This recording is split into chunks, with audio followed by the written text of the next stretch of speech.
Yeah, welcome to the webinar.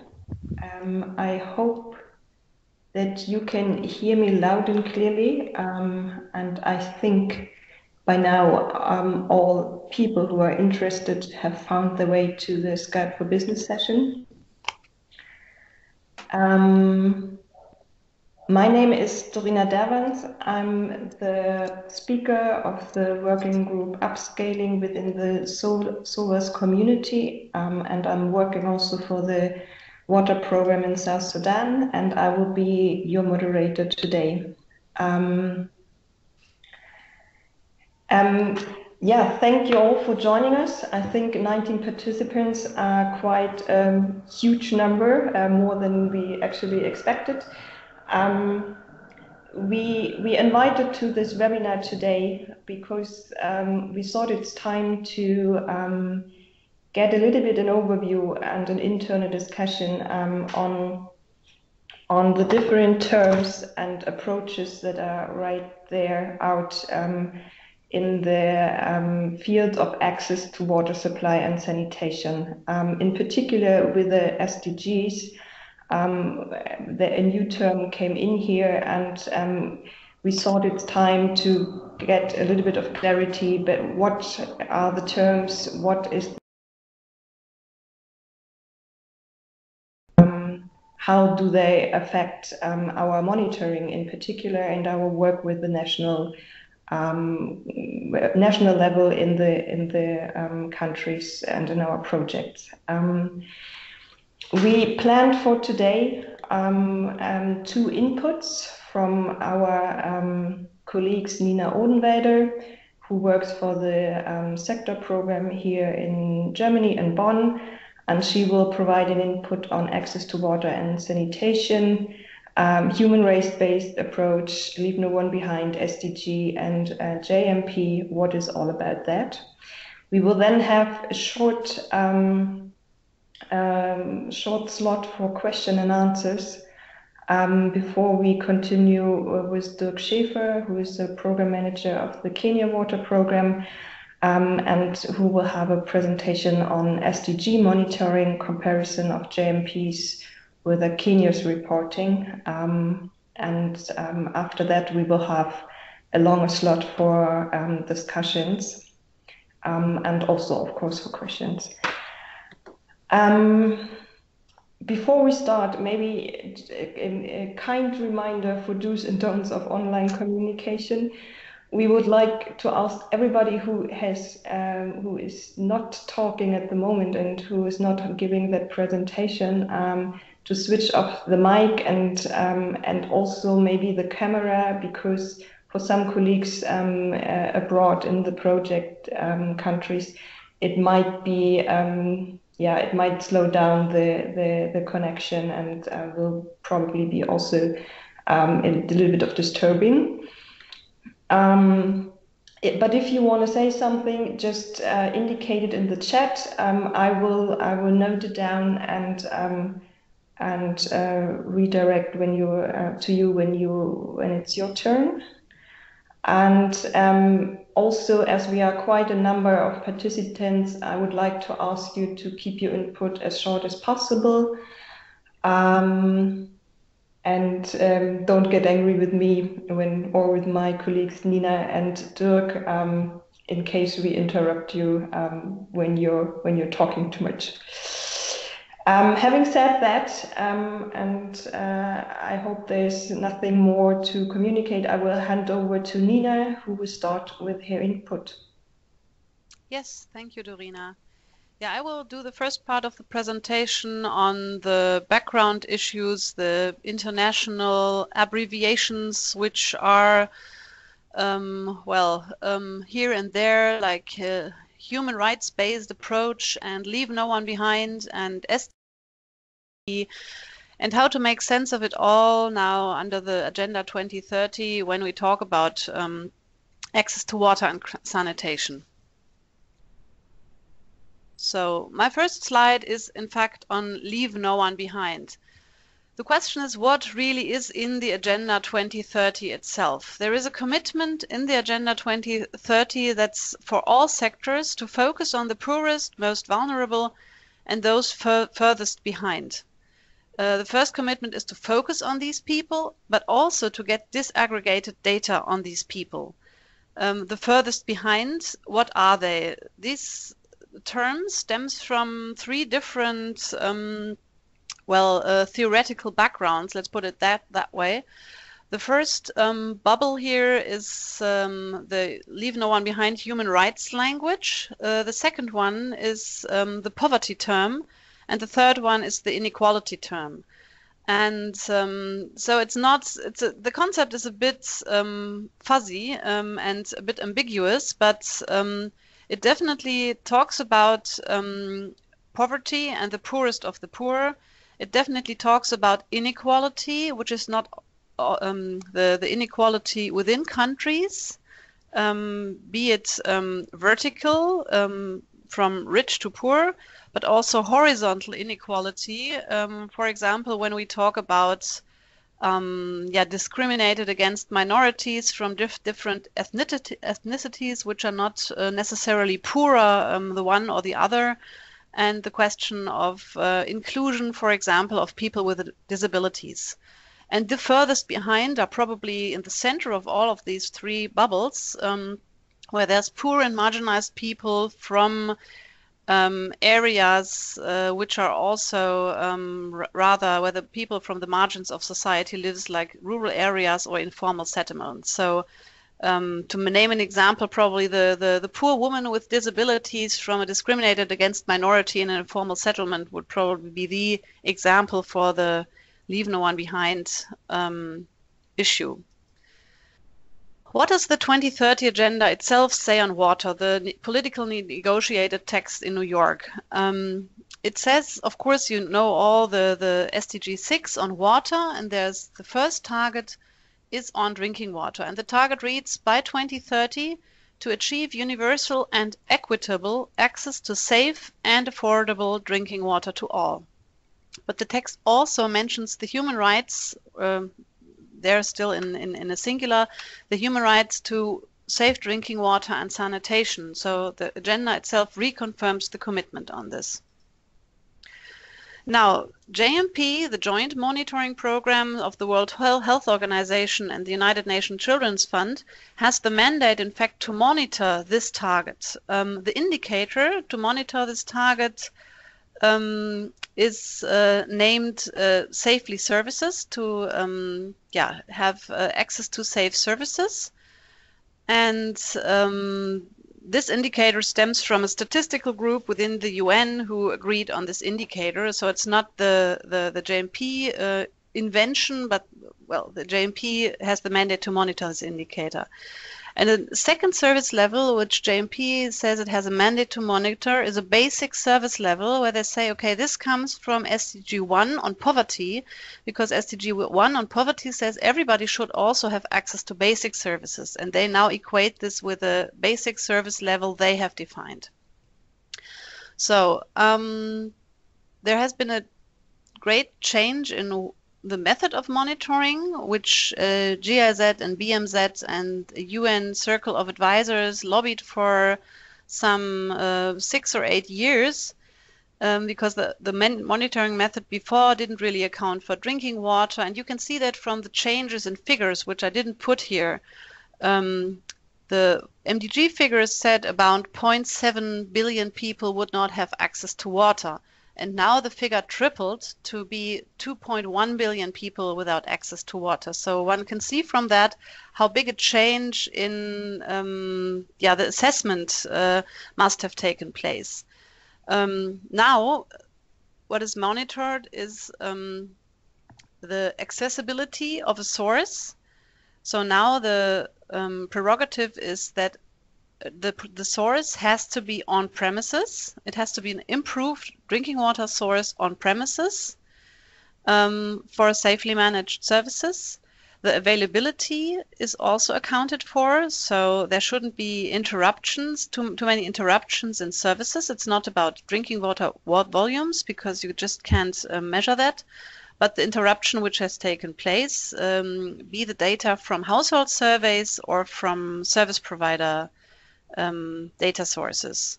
And the third element which is now reported on is the quality, which has not really been accounted for in the MDG periods. So this is that now real water testing data enter into the monitoring. And the standard is it should be free from contamination, that is from fecal contamination and from priority chemical contamination like arsenic and fluoride. So this is the new standard. And the JMP also presents a ladder of service levels, and I want to talk about the two service levels which you see up there in blue. The first one is the safely managed. Just to repeat that, the definition is that drinking water is coming from an improved water source, which is located on premises, available when needed, and free from fecal and priority chemical contamination. The basic service level is the MDG standard, so it must be stemming from an improved source like protected well or piped water, for example. And the new requirement compared to the MDG period is that the distance to source must not be more than a 30-minute round trip time, including queuing. So how does the JMP approach now reflect the human right to drinking water and sanitation? They really tried, I think, to account for as many criteria of the human right to water as possible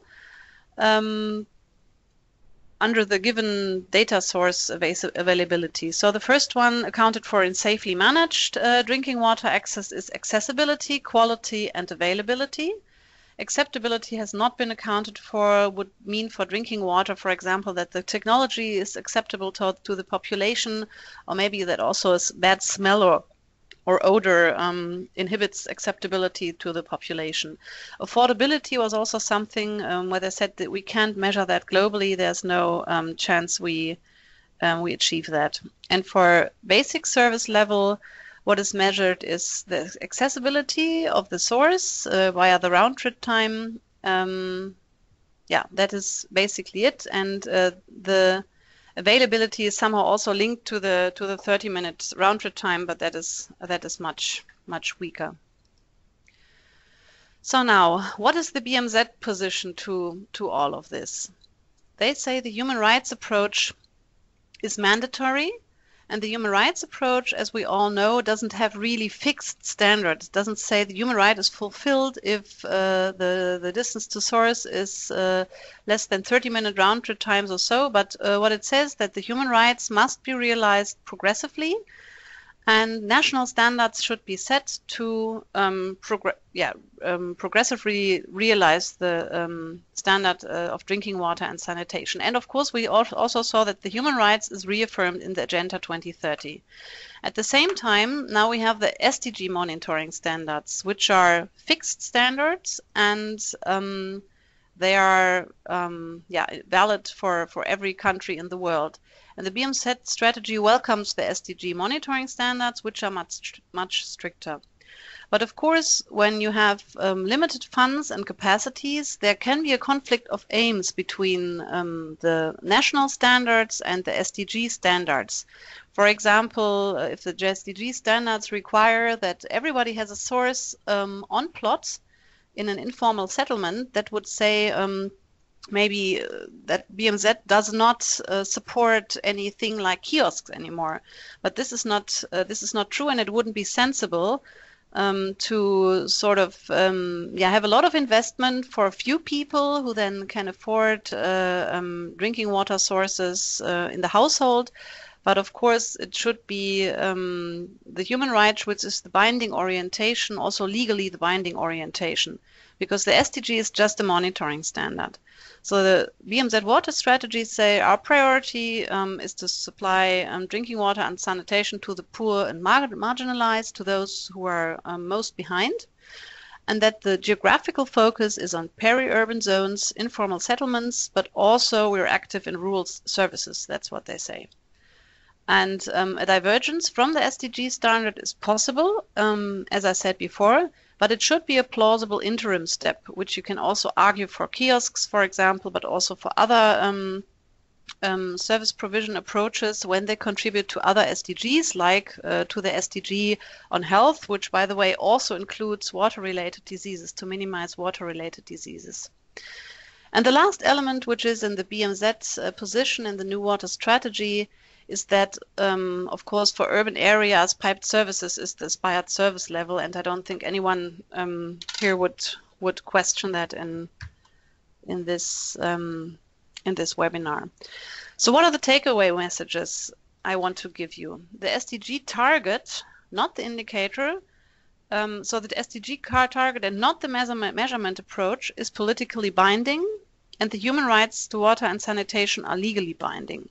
So the JMP method with the prerogative that drinking water service should be on premises, these standards are just a global monitoring approach and not a recommendation for national policy.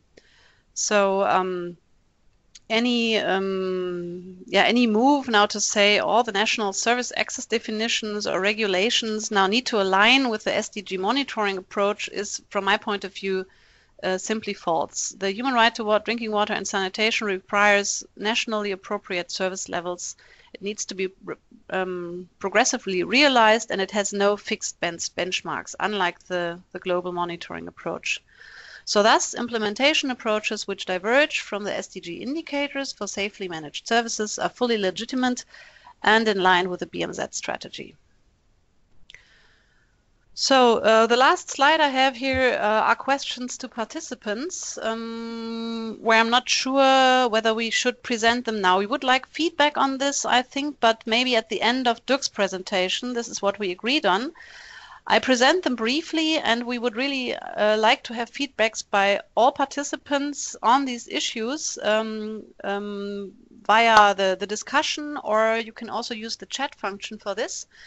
So our questions are, do these new SDG standards impact on partner policies in your countries or donor approaches? Is it, for example, discussed that donors now should rather support basic access or safely managed access? This is the first issue. The second issue is the leave no one behind issue at all an issue in your countries, and also the disaggregation of data related to that. The third issue is the question whether your program is involved in feeding national data into the SDG monitoring.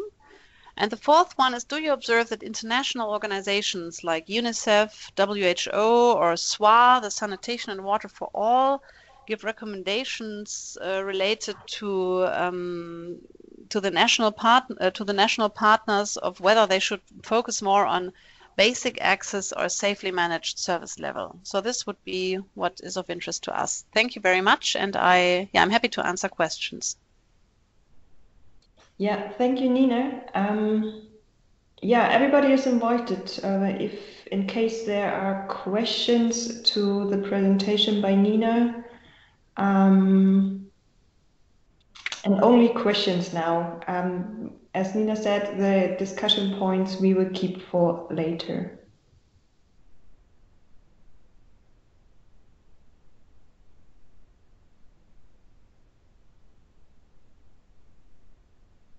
Any questions? Must have been quite clear what I said.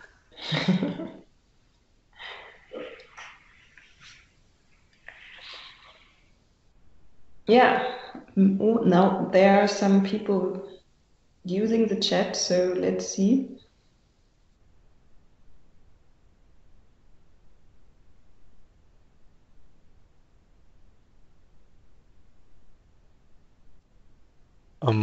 This is Helmut. Helmut Lang. I would have a question to Nina.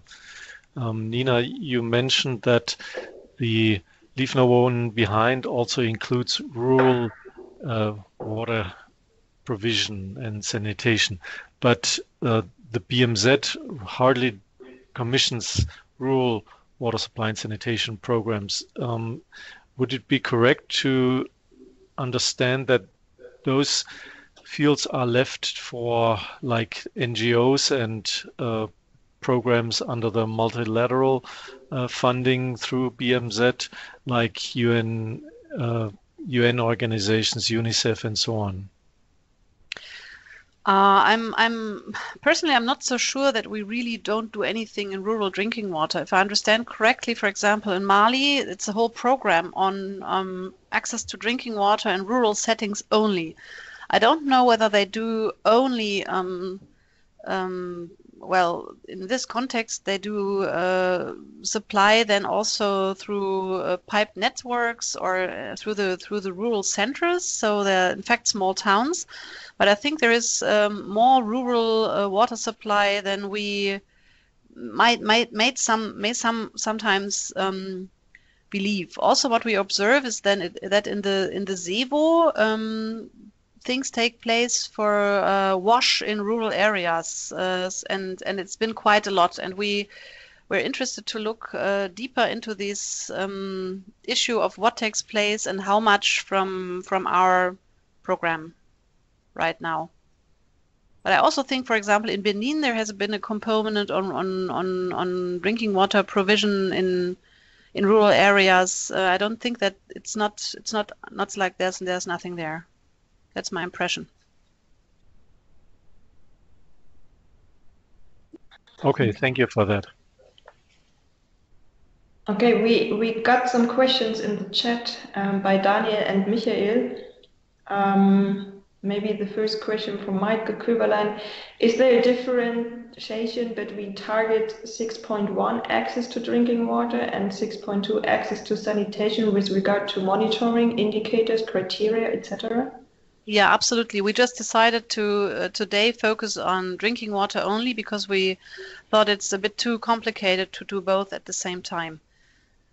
So of course there's a difference. Yes, it's a different technology ladder for improved sanitation technologies and unimproved sanitation technologies, and it's also mandatory in the new SDG monitoring to also see to it that there is fecal sludge management involved. But yeah, that's something we can maybe discuss at a later talk or so. Okay. And then there's another question. How do you see the relationship between the objective or providing basic service to a larger poor target group, in brackets scaling up access, vis-a-vis providing a service to a relatively small group of ultra poor people? Is both possible? What is preferred from BMZ's point of view? I'm not sure if I really understand the question, and I'm also not sure whether we shouldn't reserve that for the last segment if we will really try to now only talk about direct questions related to my presentation. To provide service to a large poor target group vis-a-vis providing service to a relatively small group of ultra people. To make this short, I think BMZ's point of view is not really defined yet. What they have said in previous versions of the Leave No One Behind strategy, which I'm unsure whether it's finalized, it says that it's absolutely legitimate it's the intention of Leave No One Behind is to leave the furthest behind, to reach the furthest behind first. So it's also legitimate to reach them to a much higher cost than other population groups, which is sometimes the case. So you have new networks for informal settlements, for example, and not networks or people living close to the existing networks where you can create access more easily, or can simply do better chlorination of existing networks, but then you serve the richest maybe quintile of the population or so. I hope the question is sort of answered now. Yeah, seems like that. Okay. Then, maybe if there is no other question and it was all very clear what Nina presented, I would suggest that we hand over to Dirk for his input and maybe come back to other discussion points that were already provided. Okay, Dirk. Yes, thank you, Dorina. If I get a quick indication just from Dorina whether you can hear me. Yeah. Okay, then I think the others can hopefully as well. I just would like to give one practical example of our experience when it comes to SDG monitoring here in Kenya in comparison to the JMP report and sort of what JMP is making of data available and what they report in terms of safely managed water supply in urban areas versus what Kenya is currently preparing an SDG report. And I want to compare the two approaches and the two different results. And it's important, also related to the previous question, that I'm talking only urban water supply. Google or sanitation would be a completely different story. But for urban water supply, I think it is a bit more straightforward. What we did in Kenya, we were involved to a certain extent in a discussion on how Kenya as the country should report on the SDG progress. We were part of that discussion. We were not driving the discussion and we were only partly involved. But the one important lesson learned or one important step we did first, and this is where hopefully the sector followed, was that we said you need to agree to differentiate between urban and rural water supply. And I think the two pictures on the right indicate why that is necessary. The first one, obviously the top one, is more a rural setting, while the lower one showing a kiosk in an urban area. If we look at water supply, then we see that the technology supplied in urban and rural areas are completely different. And the urban sector usually focuses on piped systems, while in rural areas we still have primarily hand pumps and more decentralized and more basic systems. But it's not just related or limited to the infrastructure. We also see that there are significant differences in the institutional and legal frameworks. This is not only the case for Kenya, but very much so in Kenya, that we say there is a utility which has a monopoly in urban areas and a monopoly to supply within their service area. There's a clear legal mandate and responsibility, while the same is not necessarily true for rural areas. Responsibilities and organizational approaches and institutional approaches in rural areas are very different. We're much more fragmented. We have community systems, we have NGO systems, and the like. So there is a huge difference in the question how the sectors, urban and rural, are organized. And lastly, we also have very different monitoring frameworks in practice, or data sources, if you wish. In urban areas, we nowadays, often in the countries where we work, we have utilities in urban areas.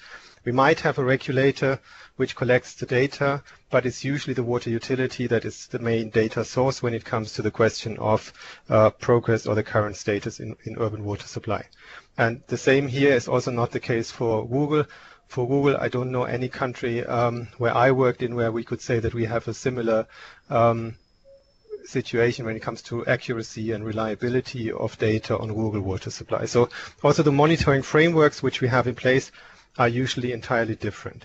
And this means that the definitions which we should apply for safely managed or basic water services might have to be different for urban and rural water supply.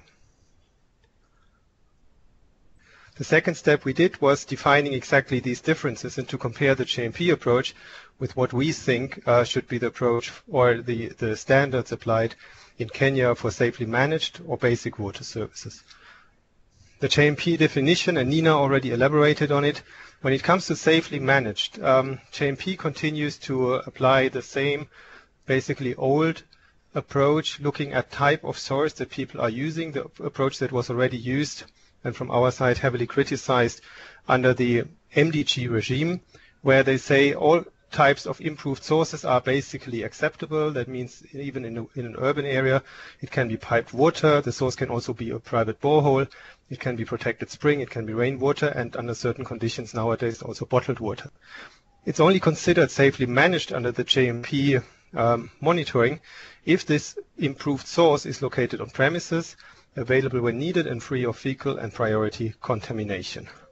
The second, lower step on the ladder would then be basic services. It's the same type of source. Again, it's piped water, boreholes, protected springs, rainwater, or sometimes bottled water, if the collection time is not more than 30 minutes for round trip, including queuing. That means for basic services, for instance, the question also of water quality is skipped.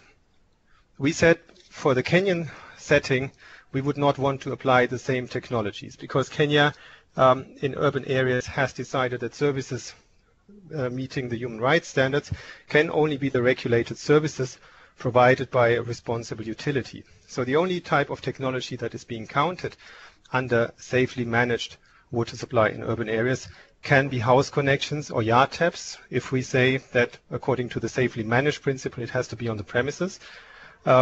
In principle, there would be a possibility using the regulator's benchmark to say it has to be available at least 12 hours a day, and the water quality has to meet the Kenyan standards, which are basically the WHO standards.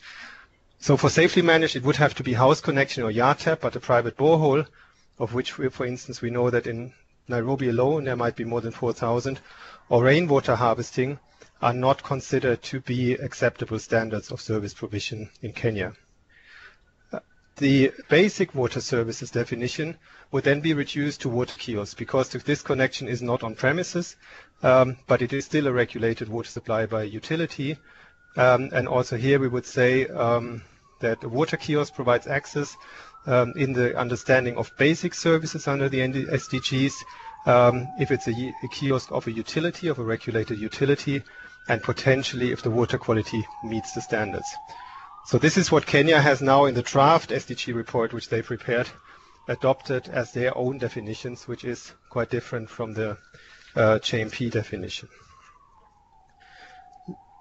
Looking at the results, when we compare the two approaches, and basically actually using both data from 2015, JMP reports that in Kenya, 29% of the urban population have access to basic services, whereas 13.8%, which is access to kiosks according to the sector data. The safely managed, according to JMP, is 54%, versus Kenya's reported access to house connections or yard taps being 41.4%. And if we combine the two, then JMP reports that at least 83% of the urban population have at least basic services, meaning basic or safely managed, while the Kenyan sector now reports 55.2%, sorry, I'm just looking at the comment that came, 55.2% is now what Kenya reports in the SDG report. Basic, do you require 30? The 30 minutes, this is Helmut's question. For the water kiosk, the 30 minutes are part of the sort of the design and planning standards for kiosks. So you would not expect to have more than 30 minutes anyway. Therefore, it's not explicitly monitored, but it's part of the standards that's actually there for a kiosk as such. So the difference, I just jump back. So the difference is quite significant, and this is what we had already seen also under the MDG monitoring. And this comes largely because of the different types of technologies that are considered acceptable. Looking at the strengths and weaknesses, and I'm not saying that the Kenyan approach is perfect and the JMP approach has no justification, but it's worth looking at for the urban setting what could be considered strengths and weaknesses. For JMP, the data and the type of reporting they have, it makes countries comparable. There is now sort of the possibility of have globally comparable data. It takes availability and quality into consideration, although only to a certain extent, because they do not get this kind of information from the household surveys they use as their data source. But in Kenya, for instance, they use data available from the regulator. And another strength is this is based on household responses. That means the JMP always emphasized we are monitoring use of sources, and we need to ask households about that. The weaknesses would be it does not, for instance, exclude illegal boreholes and informal services, which form a large part of what people access in urban areas in Kenya. Under the JMP definition, this is still considered safely managed or basic water services. The JMP approach, or the household service, also follows the census classification of urban and rural, and therefore underestimates the population which is in Kenya considered to be served by utilities. And the difference here is quite substantial. It's actually about 2 million people which are supposed to be served by the utilities, but which, according to the census classification, live in rural areas. So this also distorts the picture or leads to a difference between the Kenyan definition and the JMP definition. The other thing, and I'll come to that in a minute, JMP in its annual reports does actually not report the actual data they have received from surveys, but still report on data taken from linear trends.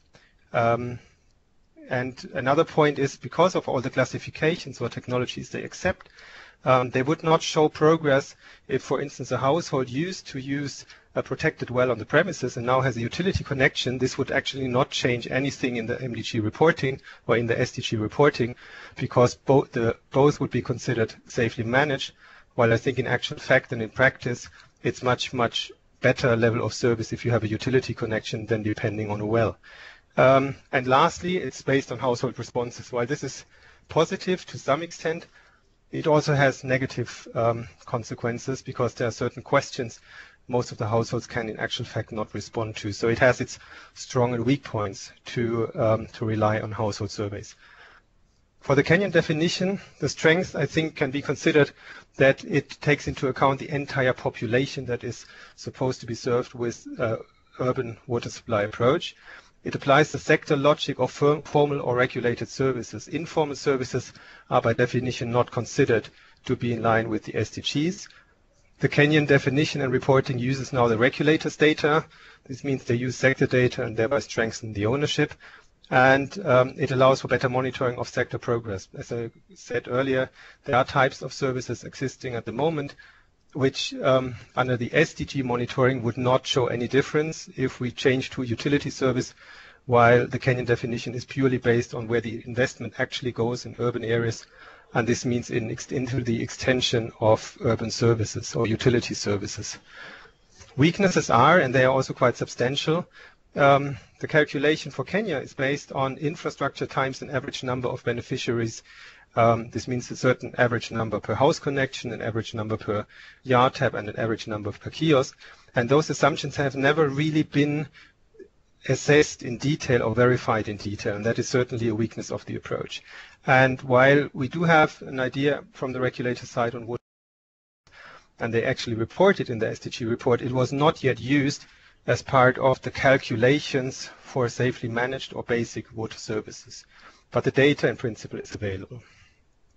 Now, I was asked to do something similar to Nina, namely looking to what extent the human rights criteria have been considered. And that's actually quite a difficult exercise, and I think leaves a lot of room for discussion, and you probably would have come to different results, but I still try. The human rights criterion on availability. The JMP definition, in my understanding, only monitors it for the safely managed services. Because I think if you depend on a source that's not on your own premises, there is basically very little information available about something like average service hours, etc. The Kenyan definition does not yet use it, although the regulator has a benchmark of 12 hours of service per day.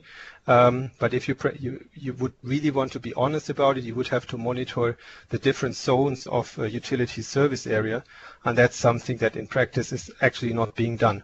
Interestingly, JMP in its global report, or in its report on Kenya, actually uses the regulator's data to report on availability, while the regulator himself was not confident enough to do so. For accessibility, also here, in my understanding, JMP only applies this criterion for safely managed, namely we have the connection or the source on your premises, but I don't think you can assess that in a household survey. If somebody says I'm using a protected well outside my premises, then the household survey does not give you information about the question of accessibility. While the Kenyan definition, because it's formalized or regulated services, does consider it, even though it's just indirectly. The water quality, JMP claims they monitor it, and it's very good. It's actually progress that they consider it as part of the definition. But from most of the household surveys, they don't actually have their own information on water quality. And here also relied in Kenya on the regulator's data, which in my understanding has the weakness that the regulator's data is only for the regulated services, while JMP actually translates that for all types of sources considered under the SDG approach, namely all improved sources. So there is a mismatch in a sense, but at least they start considering water quality. The Kenyan report did also unfortunately not include this question of water quality yet in the calculation, but the data in principle is available and can be used in future reports. And the question of affordability, I think JMP does not take it into consideration in the monitoring, while the Kenyan definition does so indirectly because it's reflected in the regulator's tariff regime. And Kenya is only reporting or counting regulated services. So that's just a snapshot on the human rights criteria, but this could be different for each country, and it's certainly also open for discussions. The acceptability, I think both countries would not have a response to that, and also Nina already indicated we wouldn't know how to actually monitor that in practice. Now I just want to briefly give a practical example what the implications are, or how JMP actually reports, and that's quite interesting to know. There is a very good source. If you look at the bottom of that slide, the washdata.org is the website of JMP, and it's really worth looking at it because they have the reports there, and they also have very comprehensive country data where you can dig into and see how they actually get to the information that they report in their publications. This is just a short part of the data that JMP is reporting on in their reports and how they actually calculate it. And interestingly, and this is just urban, so it's Kenya urban for the years 2010 to 2015. If you look at what they report as improved water, and this is what I said earlier, JMP is not really reporting directly data from the household surveys, but it's reporting on a trend line. So you see they report on a negative trend and deduct 0.3% every year. And that's quite consistent except for some rounding which is taking place. So every year they simply deduct 0.3% on the question of what's the percentage of people in urban areas who have access to improved water sources. Similarly, for instance, on accessible on premises. Here it's 0.5% that's being deducted every year. So it's a simple linear trend they're reporting on. And the same applies for free from contamination. Here it's simply 0.2 to 0.3%, a negative trend they're reporting, and it's the same difference or the same step they report every single year. On the website of JMP, you see the reason. On this page, you see the single dots. They represent the results for the percentages of people using improved sources. Those are the black dots for the different household surveys conducted between 2000 and 2015. And they simply draw a straight line, a trend line, which is the data that they are reporting. So you see that the differences can be quite substantial. And if you look, for instance, at the year 2003, where you have a WHS and a DHS, there they had differences of more than 20%. And the black line indicates what they report as at least basic services access for urban areas. So there is a difference between the actual household survey data and the data that JMP is reporting in the annual report. If we compare that just for 1 year, then at the bottom you see for the year 2015, what JMP is reporting, again, is on the top, the estimate updated 2017. The top part of the slide shows what JMP is reporting, and the lower part shows the results they have used from the household survey conducted in 2015. If we just take out a few, then we see that the actual survey result at the bottom was 91% for improved sources, while they report 87.6 because this is what they take from the trend line. If we look at accessible on premises, then the household survey conducted in 2015 indicated 72% of the population had their improved source on the premises, while JMP reported 54.5. So that's quite a substantial difference, but this is what they read from the trend line. So they don't, to that extent, don't really trust the individual household surveys, if you wish. For 2015, they reported 68.5% available when needed, while the household survey as such did not provide any data for it. But this is what, again, they took from the trend line. And free from contamination, also here there was no data which they trusted for the last 3 years. Even the report for 2014 is in brackets, meaning this is data they have not used for the analysis. So there is no data from the household survey for 2015. But in their report, they assume 65.8% free from contamination. So this is just important to understand if you deal with the SDG reporting, that you dig a bit deeper on their website to understand where data is coming from, to be able to translate it or to see how you can use it also in your programs.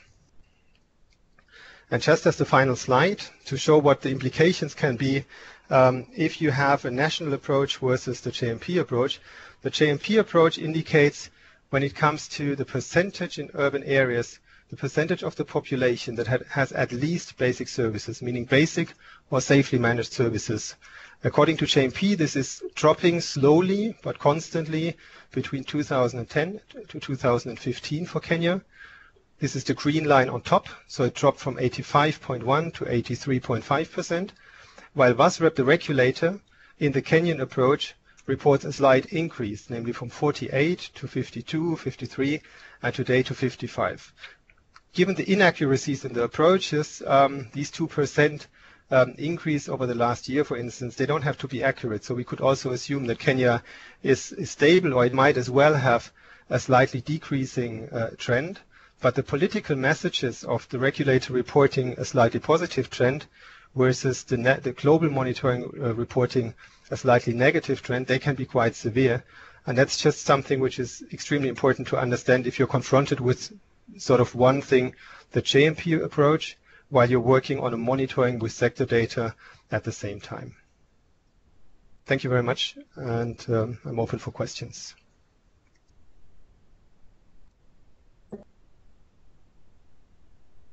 Yeah, thank you, Dirk. Maybe for those who have questions, just unmute your microphone and ask the question to Dirk.